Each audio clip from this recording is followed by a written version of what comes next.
Նախ բարև ձեզ։ Տեսեք,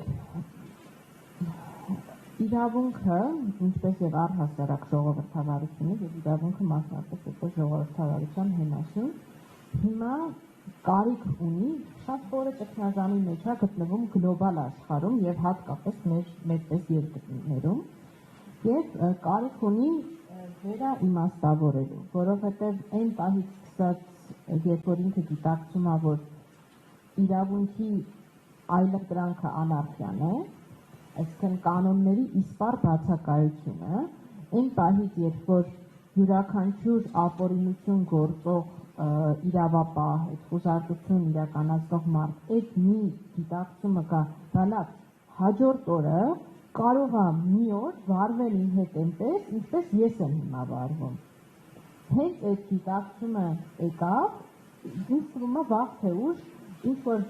մարդկանց մոտ գալու է այդ գիտակցումը, ու մենք սկսելու ենք վերաիմաստավորել իրավունքի դերը։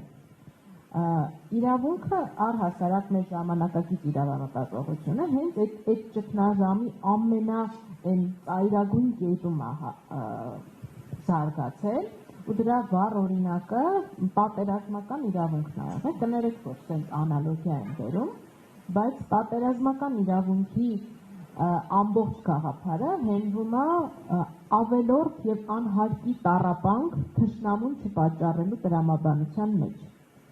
Այսինքն, նույնիսկ այդ բանն ասա, եթե դու մարդուն, թեկուզ քո հակառակորդին կարող ես սպանել ավելորդ տառապանք չպատճառելով, ուրեմն պետք է այդպես անես, եւ դա քննարկման ենթակա չի։ Հիմա այս նույն բանն է, որ շատ հաճախ փորձում եմ ինքս կլինի դատական գործերի, կլինի այդ խոզարկությունների ժամանակ, փորձում եմ զուտ ինտուիտիվ մարդկային մակարդակում հասկանամ այն կողմում կանգնած քննիչի ինքնաարդարացումը ո՞րն է այս ամեն ինչը անելու համար, մոտավորապես այս զգացողությունն է, դե որ մենք, այսպես ասած, խրամատի հակառակ կողմերում ենք, հակառակ խրամատներում ենք, ինչ-որ միջոցներով իրար դեմ պատերազմում ենք։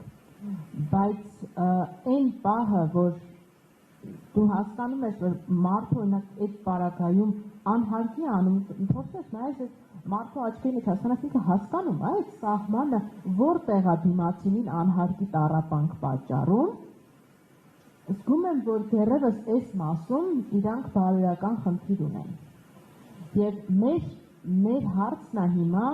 չգնալ շատ, եթե մենք խոսում ենք մեր պետական մարդկանց, այսինքն հարաբերություններում, չգնալ շատ այս հերթապահ հայտարարությունների տիրույթում, այլ մտքում ունենալ այն ամենաառաջամարտիկ քննիչի կերպարը, որը տեսնում է ակնհայտորեն, որ այն ինչը որ տանում է մարդկանց համար ինչ-որ սենտիմենտալ արժեք ներկայացնող հասարակ զարթից սկսած, որ տանում է, ինքը ուղղակի տառապանք է պատճառում, ինքը հասկանում է, որ դա իրավունքի հետ բացարձակ կապ չունի, իր քննող գործի հետ բացարձակ կապ չունի, ինքը հասկանում է, երբ որ այն ժամանակ, որ որոշում է կայացնում Արեգնաս Մանուկյանին արգելել իր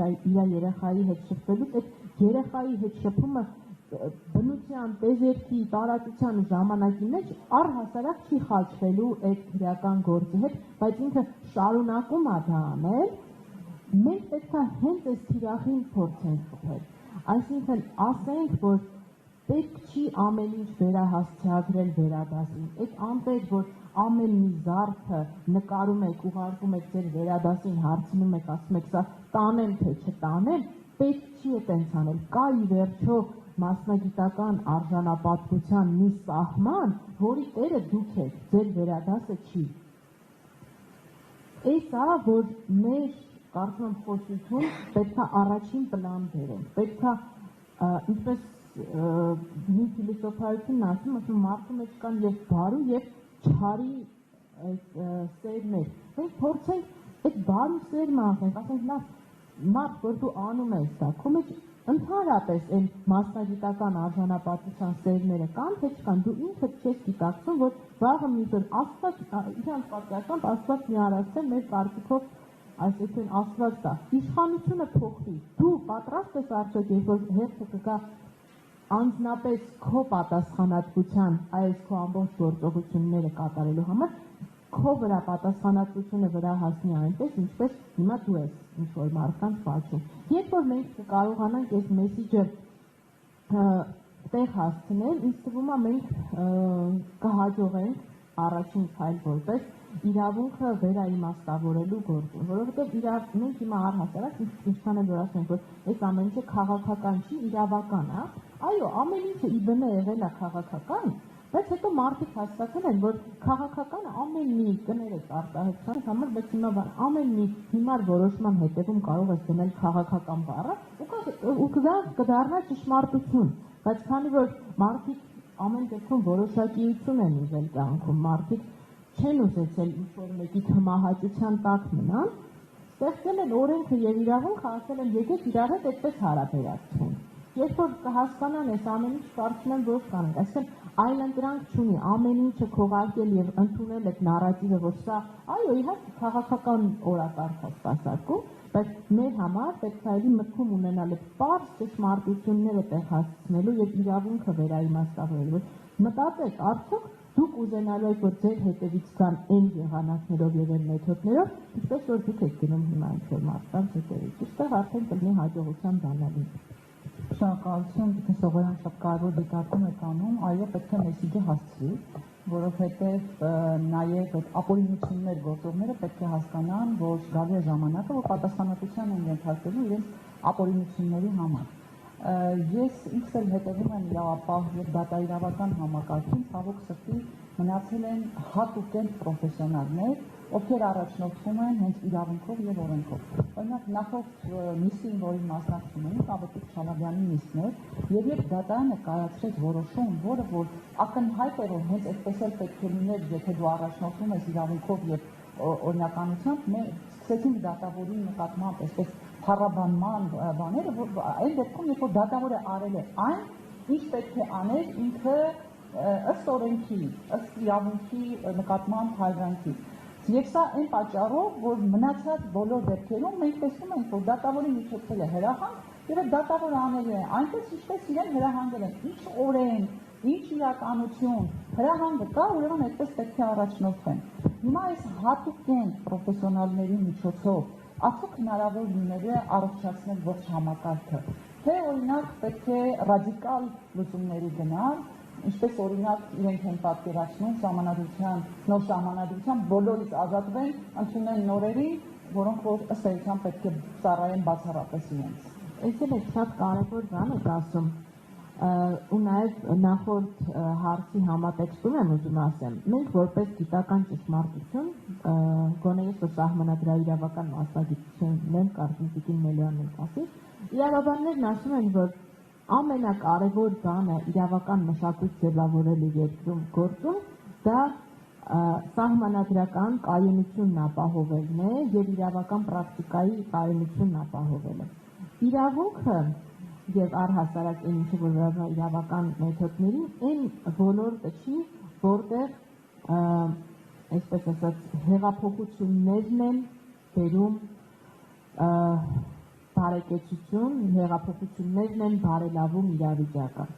Իրավապահ համակարգը այն տիրույթն է, որտեղ որ դու պետք է փայփայես, գուրգուրես այն լավը, որ ստեղծել ես, եւ շատ զգուշորեն փորձես հեռացնես այդ արատները, որպեսզի մարդկանց մոտ կայունությունը ձևավորվի։ Հիմա տեսեք, օրինակ հասարակ մի բան եմ ասում։ Երբ որ օրինակ մի ժամանակ կա, պատկերացրեք, մենք մինչև 20 թվականը կամ մինչև 18 թվականը մենք ունեինք խորը համոզում, որ մինչև չի լինում շատ լուրջ ծանրակշիռ իրավախախտում աշխատողի կողմից, ինքը աշխատանքից չի ազատվում, որտեղ մենք ունեինք բոլորս այդ ներքին համոզմունքը, որ դա կլինի թե նախարար, թե հասարակ աշխատող, իրենք բոլորը ազատվում էին այն պարագայում, երբ որ կար լուրջ պատճառ։ Հիմա այլևս, մանավանդ երեկվա հայտարարություններից հետո, մեր համար արդեն նորմալիզացվել է մեր ենթագիտակցության մեջ, որ կարելի է մարդուն ուղղակի, որովհետև ձեր համակարգը չի կարողացել գտնել ձեր ինչի արտահոս կանող տեղեկատվության արտահոս կանողներ, ուրեմն բոլորը կրելու եք կոլեկտիվ պատասխանատվություն։ Մեր միջից արդեն մեր ենթագիտակցության միջից ջնջել են իրավագիտության հիմքում կայացող այդ պատասխանատվության անհատականացման սկզբունքը, ջնջել են մեր միջից առանց հիմնավոր պատճառի աշխատողին աշխատանքից ազատելու անթույլատրելիության սկզբունքը, ու թողել են ընդամենը մի զգացողություն, որ եթե ինչ-որ մի բան շեֆի սրտով չի, ուրեմն պետք է հետևանքները մենք կրենք։ Տեսնում եք, մենք նույնիսկ ենթագիտակցական մակարդակում որտեղից ուր ենք հասել։ Հիմա հետ դառնալով այդ հարցին ինչպես պետք է այդ հարցը լուծվի։ Շատ զգուշորեն 10 չափել, 1 կտրելու սկզբունքով պետք է այդ ամեն ինչը լուծվի։ Այո, մենք պետք է վերաիմաստավորենք, այո, մենք պետք է պետությունը այն պարագայում, երբ որ կվերադառնա իր ազգային եւ իրավական տրամաբանությանը, պետք է հետ կանչի, խնդրելով հետ կանչի այն մարդկանց, այն դատավորներին, այն դատախազներին, ովքեր փորձ ունեն, ովքեր այսպես ասած մեծ ներդրում ունեն Հայաստանում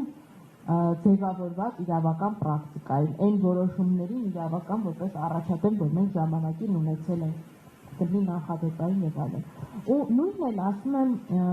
ես սահմանադրական, մենք քննարկումներ են անում երբյալ ատենակալների ներմուծման։ Մենք չգիտենք, մենք չենք ապրել այդ իրականության մեջ, դա տոտալ իմաստով հեղափոխում է մեր ունեցած իրավական պատկերացումները։ Դուք այդ անընդհատ քանդելով լուրջ բան չեք սարքում, դուք ուղղակի սարքում եք մի հատ, այսպես ասած, հեղեղուկ միջավայր, որը անարխիայի սկիզբն է։ Պետք է ուղղակի վերաիմաստավորել, վերհանել, գնահատել այն ամեն ինչ լավը, որ ունենք, եւ զգուշությամբ փորձել վերափոխել, պետք է պատասխանատվության կանչել հատ առ հատ, շատ ծանրակշիռ հիմնավորումներով այն մարդկանց, ովքեր կատարել են այս ամբողջ ապօրինությունները։ Մի հատ բաց բան եմ ասելու, բայց խնդրում եմ իրավաբանները կարծում եմ կհասկանան ասածս։ Ոչ թե իսկ գելակետ ընդունել Նիկոլ Փաշինյանի այդ բանը ասածը, որ ով չգտավ բոլորին ես ազատելու եմ, այլ ավելի լավ է գտնել եւ պատժել մեկ հիմնավոր մեղավորի այս ապօրինությունների, քան 10 ենթադրյալ ապօրինություն կատարողի եւ դրա մեջ ունենալ թեկուզ մեկ անմեղ դատապարտված։ Այս պետք է լինի սկզբունքը, ինչպես պետք է մենք առողջացնենք դատաիրավական համակարգը։